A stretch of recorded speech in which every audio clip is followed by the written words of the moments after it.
Apocalipse, capítulo 3. É bem difícil de achar Apocalipse, o último livro da Bíblia. Amém? Apocalipse, capítulo 3, versículo 14. Amém? Quem achou aí, diga amém. Quem não achou, de espera eu, que eu te espero. Glória a Deus, amém. Vamos à leitura da palavra. E diz assim a palavra do Senhor: Ao anjo da igreja em Laodiceia, escreva: Estas coisas diz o Amém, a testemunha fiel e verdadeira, o princípio da criação de Deus. Conheço as obras que você realiza, que você não é frio nem quente. Quem dera você fosse frio ou quente. Assim, porque você é morno, e não é nem quente nem frio, estou a ponto de vomitá-lo da minha. Você diz: sou rico, estou bem de vida e não preciso de nada. Mas você não sabe que é infeliz, sim, miserável, pobre, cego e nu. Aconselho que você compre de mim ouro refinado pelo fogo, para que você seja de fato rico. Compre vestes brancas para se vestir, a fim de que a vergonha de sua nudez não fique evidente. E colírio para ungir os olhos, a fim de que você possa ver. Eu repreendo e disciplino aqueles que amam. Portanto, seja zeloso e arrependa-se.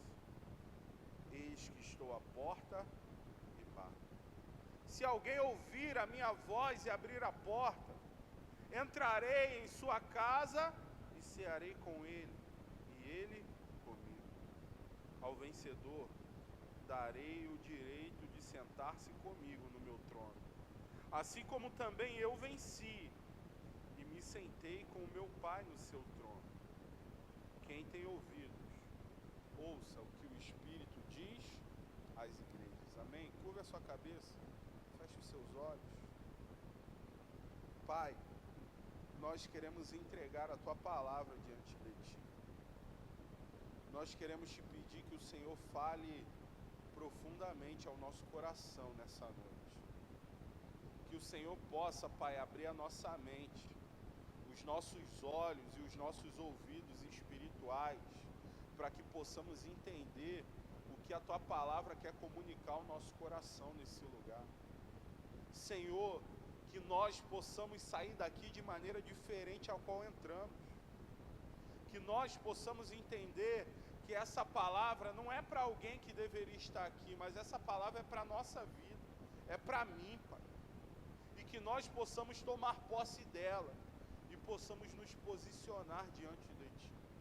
Senhor, fale aos nossos corações de maneira clara, para que não reste dúvida daquilo que o Senhor quer para nós.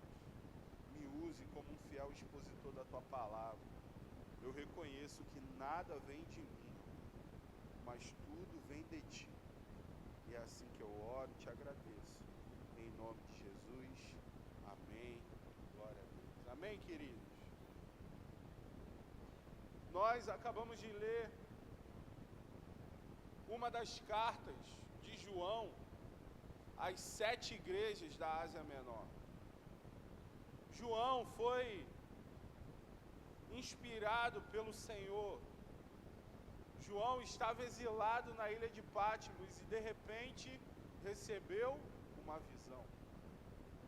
O Senhor falou diretamente ao coração de João para que ele escrevesse 7 cartas para 7 igrejas. E nós acabamos de ler a carta que João falou e escreveu para a igreja de Laodiceia. Se nós olharmos nesse mesmo capítulo, no versículo 1, João escreve uma outra carta para a igreja de Sardes.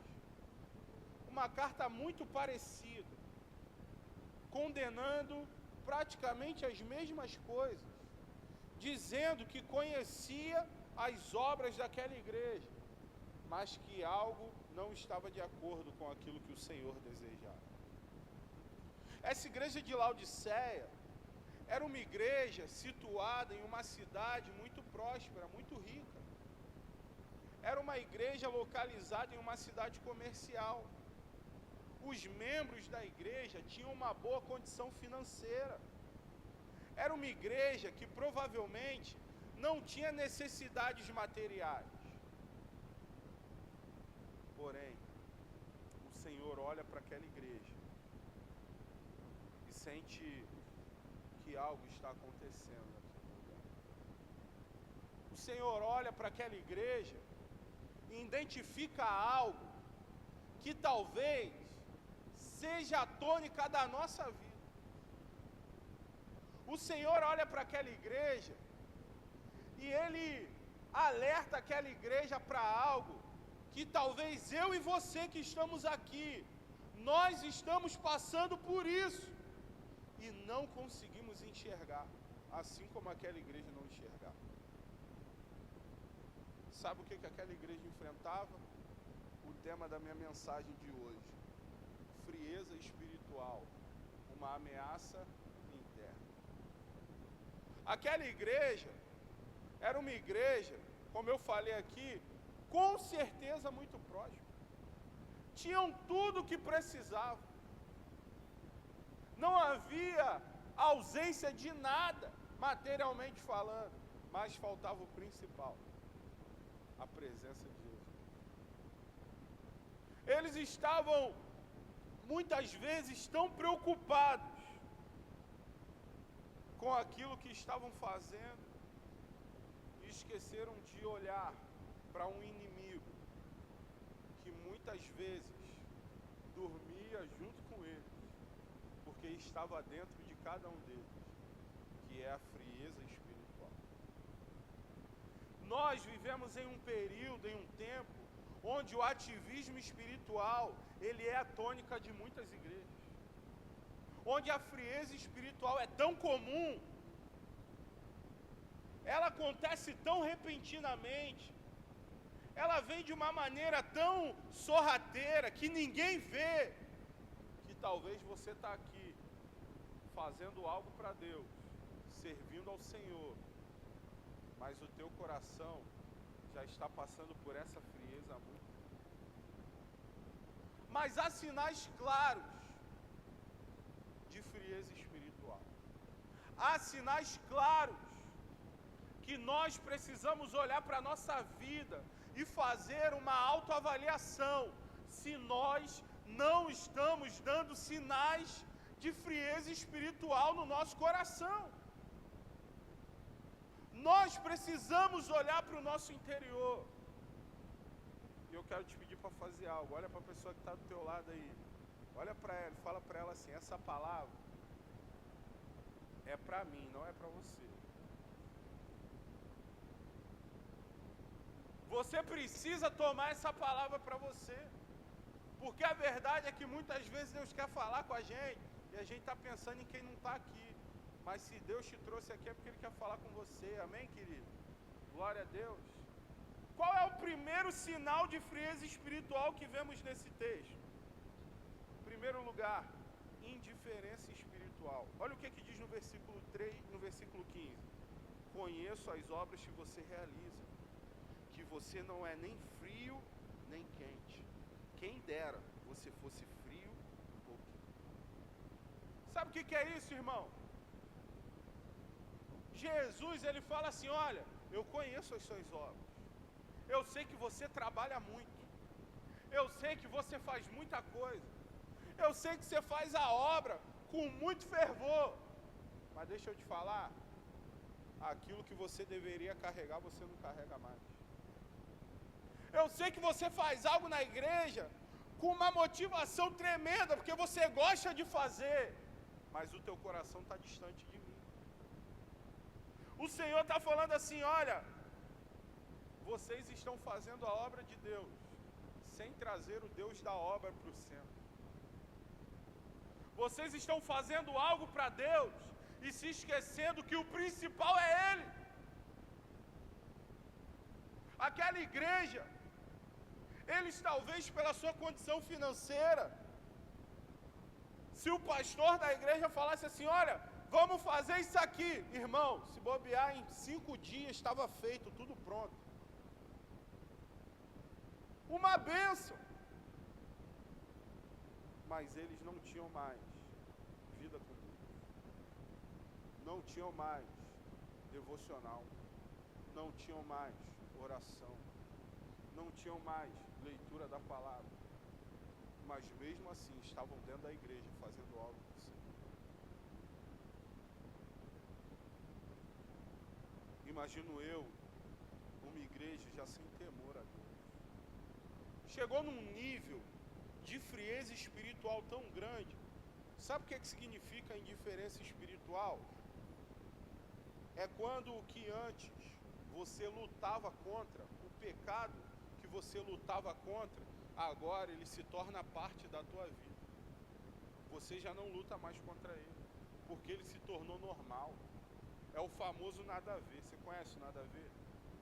Não, isso aqui não tem nada a ver, não.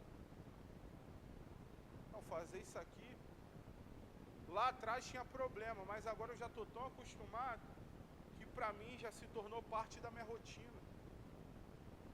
Eu já estou tão acostumado a pegar algo que não é meu, que já se tornou parte da minha rotina. Eu já estou tão acostumado a trair a minha esposa, que para mim já não é mais errado. A indiferença espiritual é quando você se propõe a fazer algo para Deus, mesmo todo sujo, mesmo cheio de pecado. É quando você não tem mais temor nenhum, a ponto de falar assim, cara, eu não posso fazer isso aqui porque eu não estou em condições. Mas mesmo assim, você se coloca numa posição de fazer algo para Deus, sem ter uma vida relacional. Sabe, queridos, quando há indiferença espiritual, a rejeição ao pecado se torna contentamento. Você para de rejeitar o pecado e começa a se contentar com ele. Você já não quer expulsá-lo mais da sua vida, mas você quer arrumar um lugarzinho para que ele fique ali e ninguém veja ele. Você quer colocar ele em um espaço do teu coração, onde o pecado é meu, está fazendo mal só a mim. Deixa ele aqui quietinho, ninguém vai ver, ninguém sabe, porque só faz mal a mim. Mas mesmo assim, você se coloca numa posição de liberar algo sobre a igreja, de liberar algo sobre a vida de alguém.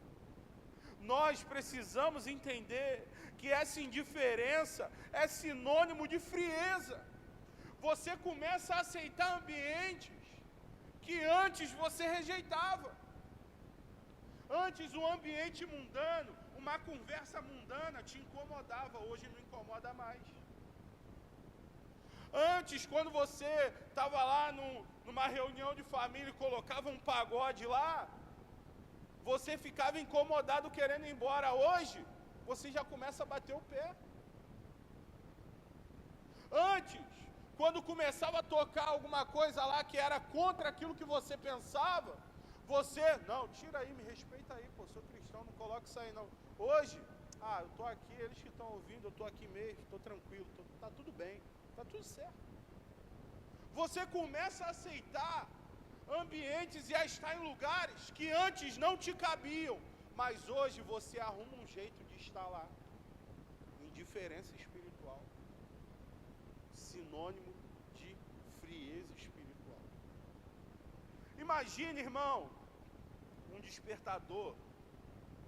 Quem aqui já usou relógio sem ele estar marcando hora? Confessa o pecado aí, irmão. Quem nunca usou um relógio sem marcar hora, gente? Pô, pelo amor de Deus, pode falar, irmão. Tá todo mundo em pecado. Tá todo mundo em pecado aqui.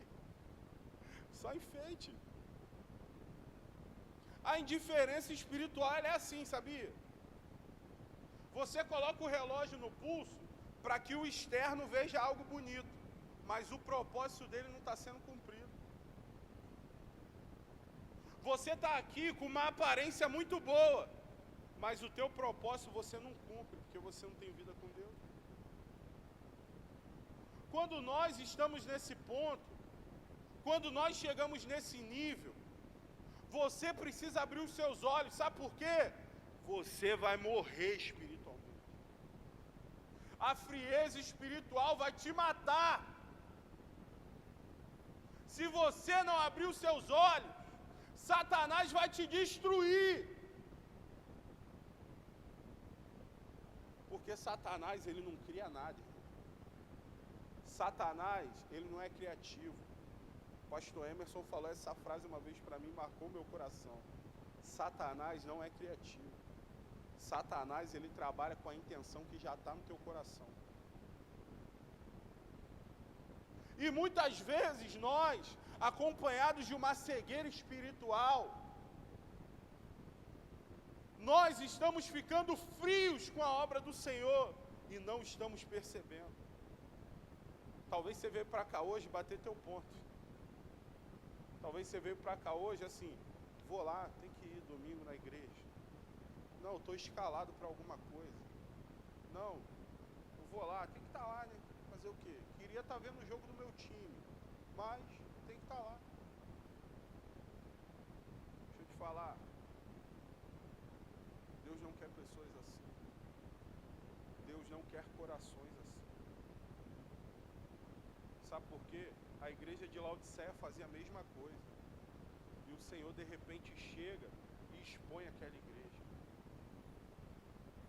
A indiferença espiritual, ela chega de maneira muito sorrateira. Você não vê, você não enxerga, você não percebe, e quando vê, ela já está dentro do teu coração. Sabe um sinônimo claro de que você está passando por uma indiferença espiritual? O culto começa a se tornar negociável. Não, fui domingo passado para a igreja, esse domingo dá para eu faltar. Não, olha, eu fui semana passada para a célula, essa semana tem uma festa ali que eu quero ir lá, mas eu tô indo para o culto já 3 domingos seguidos, eu falta um. Não tem problema nenhum, nada a ver, né, gente? Nada a ver. Só que você, quando você estava no gás todo, no pique todo, se deixasse, você morava na igreja. Mas aí, de repente, a igreja, ela começa a ser colocada de uma maneira negociável.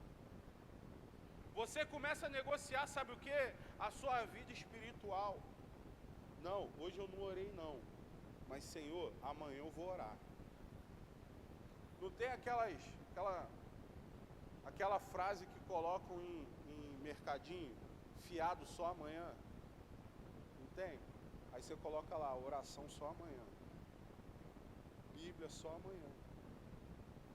E o amanhã nunca chega. Queridos, se o seu coração estiver assim, você está morto. Se você está morto, a palavra diz que a vontade de Deus é vomitar você. Por mais duro que isso pareça, a palavra dele diz isso para nós. E nós precisamos abrir os nossos olhos. A indiferença espiritual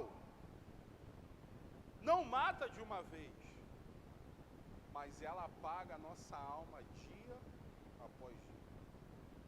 A indiferença espiritual, ela não grita, mas ela apaga o fervor do nosso coração todos os dias. Cuidado com o seu maior inimigo, que é o seu coração. Qual é o outro sinal de frieza espiritual que vemos aqui? No versículo 17, o orgulho. Olha o que a palavra diz. Você diz, sou rico, estou bem de vida, não preciso de nada. Mas você não sabe que é infeliz, sim, miserável, pobre cego. Olha como é que Deus fala com essa igreja, irmão. Rasga o verbo. Deus aqui, Ele não está preocupado se vai ficar chateadinho, não, irmão. Deus aqui, Ele não está preocupado se... olha como é que Ele falou comigo, vou sair da igreja. Deus não está preocupado com isso não, sabe por quê? Deus está corrigindo, porque como diz a palavra dEle, Ele corrige aqueles a quem Ele ama. E aí o Senhor está falando assim, olha, vocês são bonzão, né? Vocês são fera, vocês são cara. Mas deixa eu te falar, vocês são miseráveis. Você pode colocar uma aparência para os outros do que você quiser, mas eu, o Senhor, conheço o seu interior e sei que você é um miserável. Sabe por quê, irmão? O orgulho é algo que destrói ministérios. O orgulho é algo que destrói a nossa vida, mata a nossa alma, destrói famílias e casamentos, faz você perder oportunidades. O orgulho é algo maldito e que muitas pessoas estão agarradas nele. Essa igreja provavelmente não falou, mas Jesus conhecia o coração. E o coração daquele povo era um coração soberbo, era um coração orgulhoso. E aí Jesus chega e as máscaras que eles colocavam uns para os outros, Ele derruba elas e mostra quem eles realmente são. Deixa eu te falar, você talvez está aqui muito bem vestido, arrumado, colocou a sua melhor roupa para vir para cá, para mostrar uma aparência para alguém, mas o Senhor sabe como é o teu interior. Ele sabe quem você é. Ele sabe quem você é quando você quer passar uma imagem de super pai, uma imagem de super marido, mas dentro de casa o Senhor vê aquilo que você faz com a tua esposa. Quando você chega aqui e coloca uma máscara de que você tá tudo certo, tá tudo bem, eu não preciso de ninguém. Mas o Senhor está vendo que o teu coração está destruído, está em pedaços. Tem gente se afundando em depressão porque é orgulhoso demais para pedir ajuda. É orgulhoso demais para falar assim, olha, eu sou fraco, eu sou pobre, eu preciso de ajuda, eu preciso de socorro. E prefere morrer abraçado com orgulho. Nós precisamos olhar para a nossa vida e entender se não estamos preocupados demais com o externo. E esquecemos de que Deus olha o nosso interior. Deus não está preocupado com aparências, mas com corações sinceros. Deus, Ele não está à procura da pessoa mais bem vestida ou da pessoa que tem a melhor condição social, mas Ele está à procura daqueles que têm um coração humilde e rendido diante dEle. Porque a palavra de Deus diz que Ele resiste aos soberbos. Você quer ver um exemplo de orgulho? E aí você, mulher, me ajuda nisso aí. Vou dar uma moral para vocês agora. Teu marido, você vai lá para um lugar com teu marido. E aí você fala para ele assim, coloca no GPS. Você fala isso, não fala? Bota no GPS. E aí ele chega para você e fala assim, fica tranquila que eu sei onde é. É ou não é? Fica tranquila que eu sei onde é. 30 minutinhos de onde você está para chegar no destino. Os 30 minutos vira 2 horas. E o cara não fala que se perdeu, sim ou não? Aí você fala, por que você não colocou no GPS? Por que você não colocou no bendito GPS? Me lembrei de um episódio de Eu, a Patroa e as Crianças. Gostava muito de ver. E aí eles vão fazer uma viagem e acontece exatamente isso. A mulher vira pro cara e fala, olha, coloca no GPS. E ele vira pra ela e fala, fica tranquila que eu sei onde eu tô. Eu vou chegar lá. E uma viagem de 4 horas se torna 6, 7, 8, até que ele para no meio do mato. E ele começa a chorar falando que não sabia onde estava. E é exatamente assim que o orgulho faz, irmão. O orgulho nos deixa sem direção. O orgulho tampa os nossos ouvidos de tal maneira que a gente não quer ouvir conselho de ninguém. A gente não quer ouvir uma palavra de ninguém. A gente é tão cheio de razão, tão cheio de certeza, que além de prejudicar a nossa vida, a gente ainda prejudica a vida das pessoas que estão junto com a gente. O orgulho mata. O orgulho destrói. O orgulho não vai te ajudar em nada, irmão.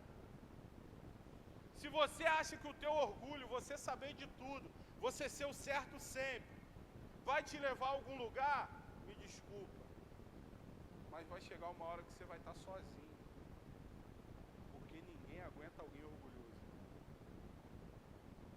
Ou gente chata é gente orgulhosa, sim ou não?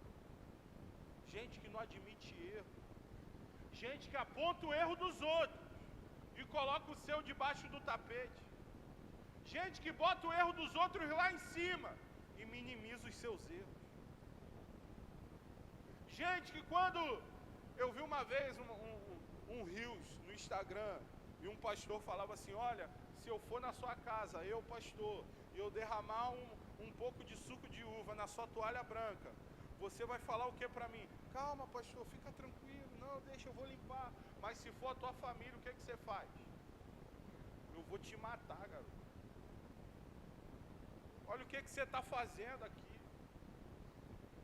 Minha vontade é largar a mão na tua orelha. Isso é o orgulho, sabe por quê? Para os de fora você quer passar uma aparência, mas para os de dentro o tratamento é diferente.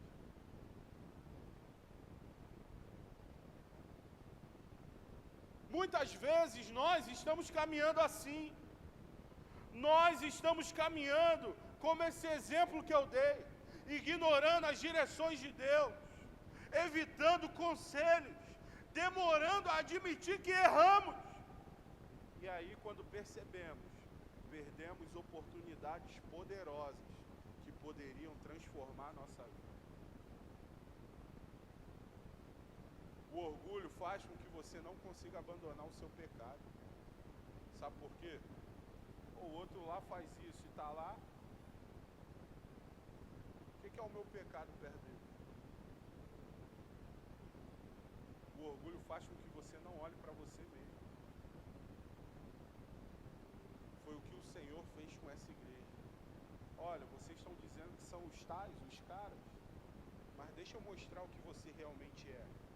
Você é miserável, pobre, cego. Miserável porque era espiritualmente vazio e sem propósito.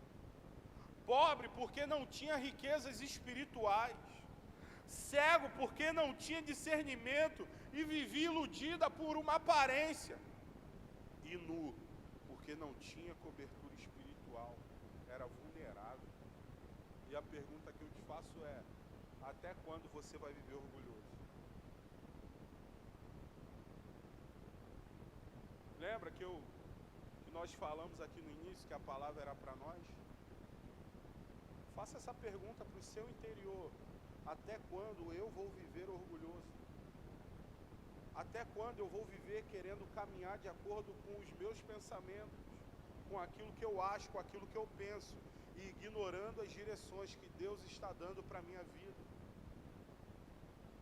Até quando eu vou ignorar o Senhor falando ao meu coração para pedir perdão para alguém? E eu estou aqui, quem está errado é Ele. Até quando você vai negar a palavra do Senhor falando para você: ei, faz alguma coisa na igreja, vai servir ao Senhor de alguma maneira. E aí você está aí no seu lugar super santo, falando assim: ah, o pessoal ali é muito complicado, e você é bom demais, né, irmão? Você não tem erro nenhum, você é perfeito. Quando nós paramos de olhar para o outro e passamos a olhar para nós, nós identificamos que precisamos muito de Deus. Talvez até mais do que a pessoa que está do meu lado. E o orgulho tira os nossos olhos de nós mesmos. A pessoa vive preocupada com alguém. Toda a igreja é ruim. E ele é sempre bom. Toda a igreja que ele vai não serve. Toda a igreja que ele vai é problemática. E ele não tem problema nenhum. Até quando você vai deixar o orgulho ditar a sua vida e direcionar os seus passos? O orgulhoso nunca admite que é. Quem é orgulhoso nunca admite que é orgulhoso. Mas o Senhor está te dando uma oportunidade nessa noite. Assim como deu para aquela igreja. Qual é o outro sinal de frieza espiritual que vemos nesse texto? Era de que o natural importava mais do que o espiritual para aquelas pessoas. Olha o que diz no versículo 18. Aconselho que você compre de mim ouro refinado pelo fogo, para que você seja, de fato, rico. Sabe o que o Senhor está falando aqui, irmão? Já que vocês têm dinheiro, já que vocês compram tudo aquilo que vocês querem, compra aquilo que vocês realmente precisam, que é a minha presença. Já que vocês estão colocando o coração de vocês em cima dos bens, adquira aquilo que vocês realmente precisam, que é um coração sincero, uma fé verdadeira.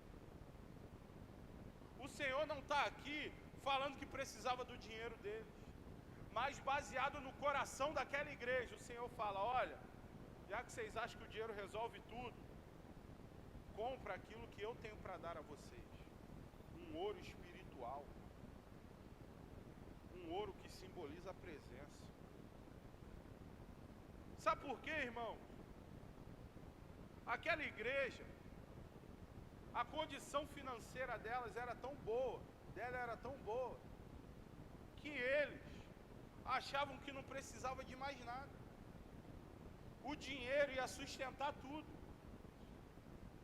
As riquezas materiais se colocavam acima das espirituais. Eles estavam lá muito mais preocupados com a vida na terra do que com a vida no céu. Eles estavam lá, sabe fazendo o que, irmão? Curtindo o momento. Eles estavam curtindo o momento ali. E, poxa, olha, o que é melhor? Eu ir para a igreja ou dar um rolê de lanche? Vou dar um rolê de lanche. O que é melhor? Eu estar com o meu coração na obra do Senhor? Ou eu talvez fazer algo com a minha família? Vou fazer algo com a minha família.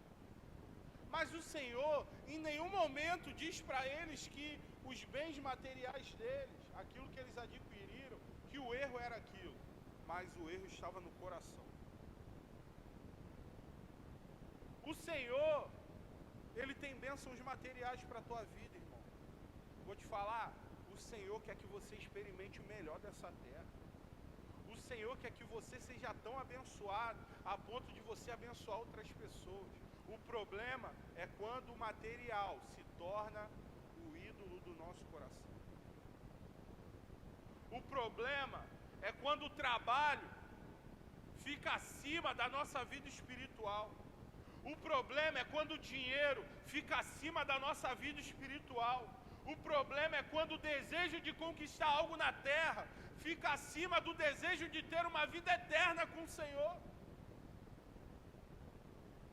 E aí nós negociamos a nossa vida com Deus. E aí nós negociamos a nossa vida espiritual e devocional. Porque é mais importante conquistar algo na terra do que garantir a nossa salvação no céu. A frieza espiritual nos faz enxergar os bens materiais e nos faz esquecer das heranças celestiais. Você quer ver um coração frio? ele está sempre apegado a tudo aquilo que tem na terra. Ele fala assim: não dá para eu fazer a obra de Deus porque vai pesar no meu bolso. Liderar uma célula, vou ter que sair da minha casa, colocar combustível para poder ir para a casa de alguém. Não é meu tempo não, não dá não. Abençoar a vida de alguém, eu estou precisando ser abençoado. Como que eu vou ofertar os únicos R$10 que eu tenho, sendo que eu quero comprar um lanche ali fora? Se eu ofertar, eu vou ficar com fome. São os pequenos detalhes que revelam as raízes do nosso coração. Jesus revela que a verdadeira riqueza não está no que o mundo oferece, mas no que só Ele pode dar. O ouro verdadeiro é o que vem de Cristo. O que é riqueza para você? O que é riqueza para o teu coração? O que é ser rico? O que te completa? Ah não, o Senhor me completa. Mas quando você está sem dinheiro, irmão, você nem para a igreja quer vir. Quando aperta algo na tua casa, quando falta algo, a culpa é de Deus. Quando você tem a falta de algo, o primeiro culpado é o Senhor. E onde está o teu coração? Naquilo que Ele é ou naquilo que você deseja dele? A igreja de Laodiceia era materialmente rica, mas espiritualmente vazia. Eles tinham os olhos, eles tinham o que os olhos podiam ver, mas haviam perdido o que o céu valorizava. O erro não foi ter coisas naturais, o erro foi colocá-las acima das coisas espirituais. E muitas vezes esse é o retrato da igreja. Nós nos preocupamos com uma boa aparência. Nós nos preocupamos com a imagem que passamos para os outros. E esquecemos que o Senhor está olhando aquilo que somos dentro de nós. O natural vai passar, queridos, mas o espiritual é eterno. O que está no topo do teu coração?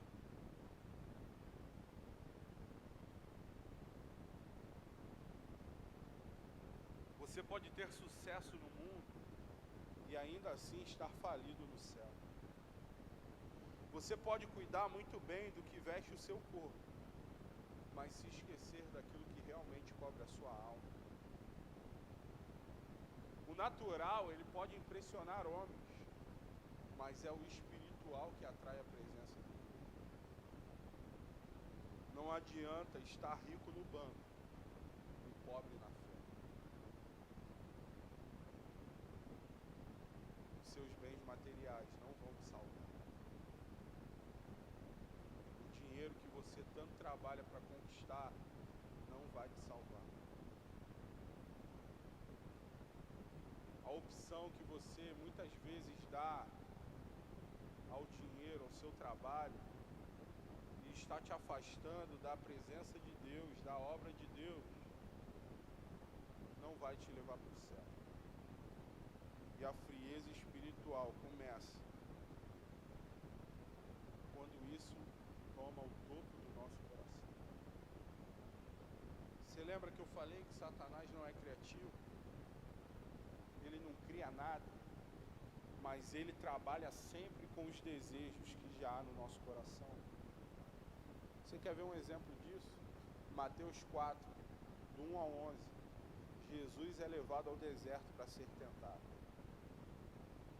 Tudo que Satanás tenta aflorar em Jesus era aquilo que a natureza humana de Jesus e a nossa natureza grita. Ele oferece poder. Ele oferece a Jesus assim: olha, transforma essas pedras em pães. querendo fazer com que Jesus se tornasse independente de Deus. Olha, se você me adorar, eu vou te dar todos os reinos, tudo que há na terra. Satanás, ele não criou nada, mas ele tentou aflorar algo dentro de Jesus, que estava ligado com a sua natureza humana. Há desejos dentro de você, dentro do teu coração, que se você estiver frio espiritualmente, Satanás vai aflorar isso dentro de você para te destruir. Se ele já não está destruindo, se ele já não está acabando com a tua vida, se ele já não destruiu o teu casamento, tua vida financeira, tua vida profissional, e você está aí, a culpa é dos outros, não, a culpa é sua. Você deixou ele entrar, você deixou ele fazer a arruaça que ele queria, porque poder, ele não tem poder nenhum para tocar em você, mas você permitiu que ele fizesse.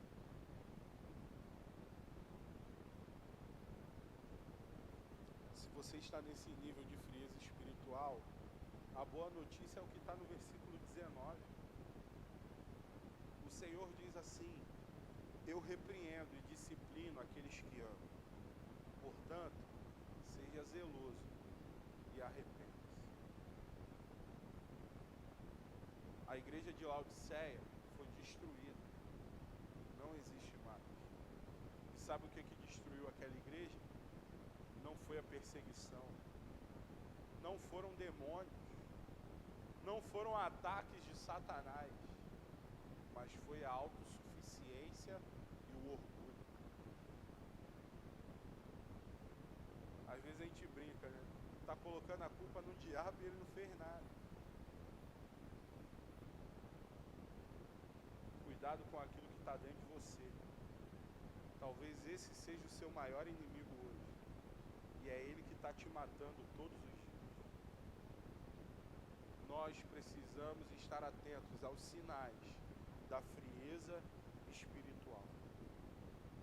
Se você está aqui nessa noite e você não sente mais a presença de Deus, nada mais quebrando teu coração, seu coração é um frio, é um vazio enorme.